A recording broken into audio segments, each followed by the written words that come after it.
South Shore Plaza in Braintree was evacuated and closed after a man was shot inside the mall this afternoon. Thanks for joining us tonight for ABC 6 News 11 at 11. I'm Hector Molina in for Darren Botello.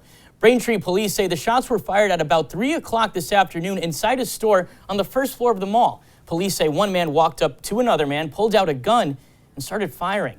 The victim was taken to the hospital with serious injuries. Right away, the mall was put into lockdown, and there was a shelter-in-place order for neighborhoods around the mall. That lockdown now lifted, but the mall was closed for the rest of the day. We heard the screams and we heard the trampling of feet. So it was like a mass running of kids and adults and people grabbing everyone that they could, dropping their bags. We still got everything in the store right now. We just keep running and then we didn't take our keys, our belongings, they're in the store. Police say this looks like a targeted shooting and wasn't random. They're still looking for a suspect at this time. Now to our other top story tonight. Hundreds of protesters in Cranston this afternoon calling for higher charges against the suspect in the Olivia Pazzaretti case, a teenager killed in a suspected drinking and driving crash on New Year's Day. ABC 6 has reaction today from Olivia's family. 21 days after their lives changed forever, the Pazzaretti family and many others gathering outside the Attorney General's office to call for justice for Olivia Pazzaretti. It's too late to protect you, but it's not too late for me to demand justice for you. Olivia was killed in a suspected drinking and driving crash on New Year's Day. Today, her family's calling the crash intentional, referring to the driver, Aramis Segura, as a monster and a coward. We will never get to see what amazing things Olivia could have done throughout her life that was cut so short by this monster. The monster took off from the scene and ran 8 miles to be picked up by his girlfriend, who had already been to the scene and lied that it wasn't her boyfriend's car, so she could wait for his call and he could go hide under her bed like an evil coward that he is. Segura faces 4 charges that include leaving the scene of an accident resulting in death and driving to endanger resulting in death, among others. But the family says that isn't enough. We need this judicial system to be changed, and we need to plead them to make the right decision and charge this evil monster with murder. Segura has been arrested more than a dozen times in the past, 8 of them resulting in felony convictions. In Cranston, Hector Molina, ABC 6 News. Now to an ABC 6 News update. Not only is the suspect in yesterday's Pawtucket shooting facing charges, but now the shooting victim also facing charges as well. Pawtucket police say 23-year-old Albertini Morera has charges of manufacture, possession, delivery of fentanyl, amphetamine, and cocaine, as well as obstruction of an officer during the execution of their duty. Morera is still at the hospital after being shot near the intersection of Newell Avenue and Sherman Street. The shooting is still under investigation. Developing news out of Massachusetts tonight. One person died, another ended up in the hospital after a fire at a senior housing development on Winslow Street in Arlington this morning. Firefighters say the flames started spreading in a 3rd-floor apartment. A woman who lives in that apartment went to the hospital but is expected to be okay. Then another resident on the floor ended up going into cardiac arrest. They were taken to the hospital where they died. When I stepped out on the veranda, I could see it. The smoke on my right side there. We had water, no real damage in mine. It did come through a part of the wall and the floor, all the corridors.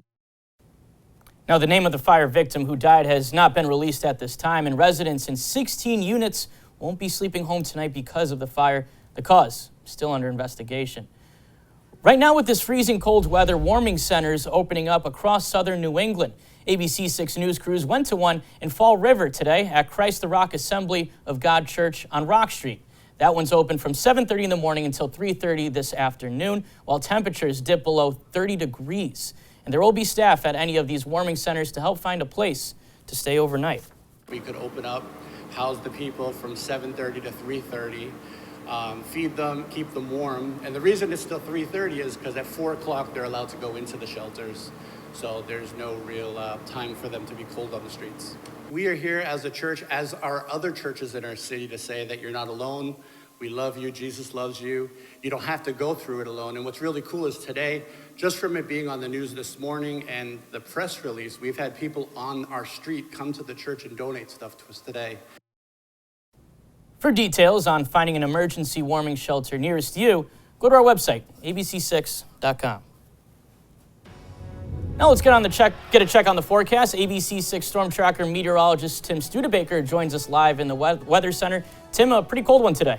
It was, yeah. Very chilly conditions across southern New England once again, and another cold night out ahead of us too. Highs today only reaching about the 20s and the 30s. You can see that here on the highs map from today. 27 Pawtucket, 30 at TF Green, 29 in Taunton, and 32 in Westerly. Right now, though, a lot colder than that. We are down into the teens and low 20s. Right now, 21 in Providence, 13 in Taunton, 15 degrees in Westport right now, and 19 degrees in Westerly, so another cold night. Not a whole lot of wind, so that is the good news. The wind chill is not too much of an issue for us overnight tonight. Just a few passing clouds on satellite and radar. That's about it. It was an active 48 hours or so for the South Shore over toward coastal Plymouth County as well as the Cape and Islands. They had some ocean effect snow showers for a couple of days. That has pretty much come to an end at this point. Everyone else has been dry and remains dry going forward. Passing clouds for tonight, cold temperatures down into the teens overnight, southwest breezes, pretty light. And for tomorrow, some increasing cloud cover. It's chilly with temperatures in the mid-30s. That's a little warmer than today, but still on the cool side. It's dry, too. Your Storm Tracker 7-day forecast is coming up. Back over to you. All right, thanks, Tim. New tonight, military medical troops started working at Rhode Island Hospital today after being sent there by President Biden. Rhode Island Hospital has 23 medical personnel from FEMA that will help on multiple floors from the ER to the ICU. This military medical brigade is out of Fort Bragg in North Carolina. It gives you the feeling of service. You know, you're providing for those people that traditionally help others as well. I think most of us are looking forward to the mission and to the challenge. We're a lot more familiar with COVID. We're a lot more comfortable treating it. And we're walking into an established hospital. They're welcoming us with open arms, so we're able to use their resources and some of their personnel. Now, they're scheduled to be here for 30 days, but that could be extended depending on the need. Governor Dan McKee spent his Saturday morning handing out COVID test kits at Johnson High School. Thousands of them going to residents starting at 10 o'clock this morning until noon today. All residents were able to come get a kit. The testing kit rollout started on Wednesday, but the kits were only available for nursing homes and elderly residents. No one is responding stronger than the state of Rhode Island relative to this pandemic. And this is evidence today. Take a look at the cars that are coming in here, and this is a sense of community. This is not a sense of like panic. This is a sense of community. The governor is passing them out. He's doing his fair share of work along with Mayor Policina, and it's a great day. So they're taking care of the people. They got it very well organized. That's why I came. I said it can't be that bad, and it's moving great. More than 9,000 test kits were handed out in total today at the high school.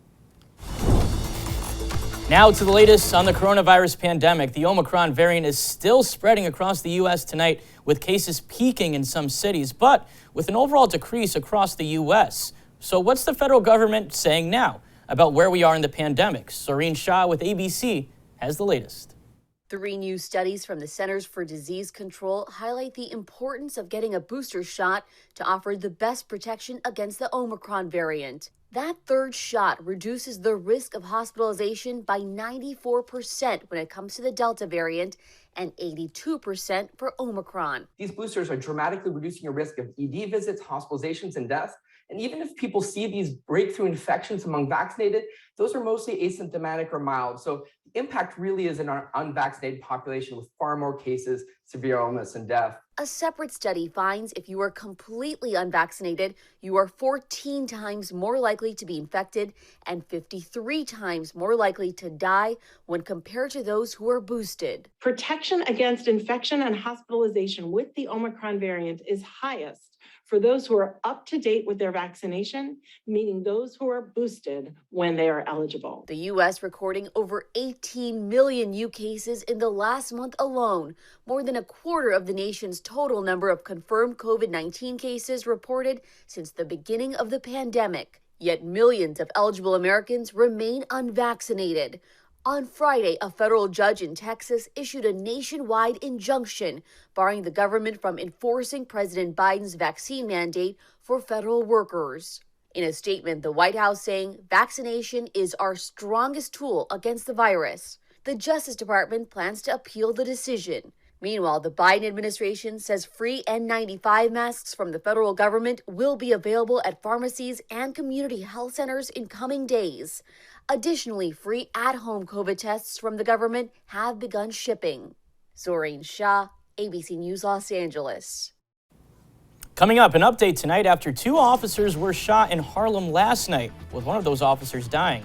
We have the latest on the condition of the other officer and the suspect in this case. Plus, mass evacuations from a wildfire with a big scare. The fire spreading to hundreds of acres within just a matter of hours, threatening nearby residents. Find out how close firefighters are to putting the fire out.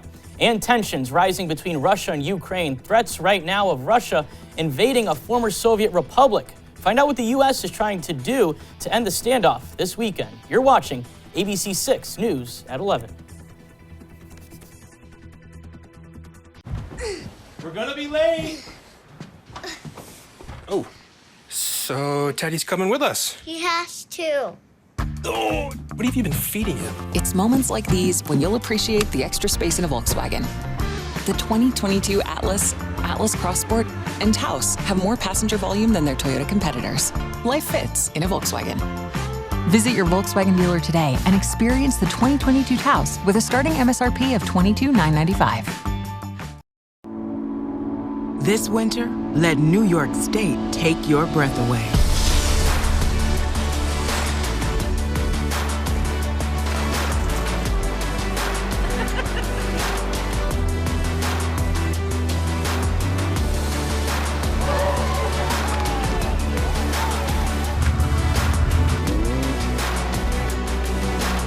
Come be a part of it. Plan your winter getaway at iloveny.com. Need to restore your home or business after a disaster? DAI does that. And here's how we do it. DAI's certified technicians are highly trained and use advanced restoration and cleaning procedures to get your home or business restored quickly. Using state-of-the-art technology, you get the highest level of expertise and exceptional customer service. DAI Restore is family-owned and has over 40 years combined experience. Call us 24/7. When disaster's at your door, call DAI Restore. Fall River, we make this commitment to you, an accurate forecast, how to plan the next 24 hours and when you can expect the next big weather maker. See 11 minutes of nonstop news and weather turn to 11 at 11, only on ABC 6.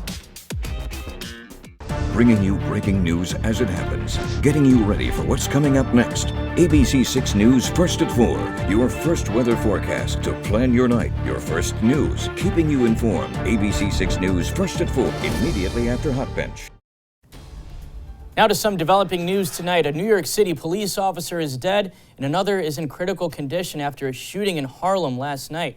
Now we've learned Jason Rivera is the slain officer. He was just 22 years old. The other officer, 27-year-old Wilbert Mora, was seriously injured. They were responding to a domestic incident between a mother and son. A third officer shot the suspect, 47-year-old LaShawn McNeil, when he tried to escape. He's reportedly in critical condition. This is a battle between the killers and New Yorkers. And we are not going to lose that battle, and we're not going to be divided by their violence. And in fact, it's going to unite us like never before. Now, police say the gun used in the shooting was stolen in 2017. They're working to further trace that gun. Rivera and Mora are the 4th and 5th NYPD officers to be shot this month alone.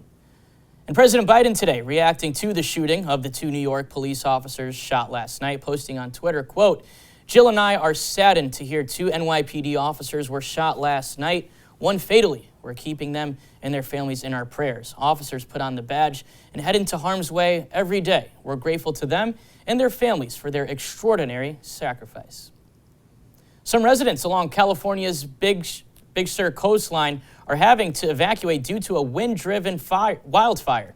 Firefighters say the so-called Colorado fire started last night at about 7:15. Within a few hours, it had grew to 1,500 acres. A portion of Highway 1 has been closed after flames jumped the roadway. As of this morning, the fire was only 5% contained.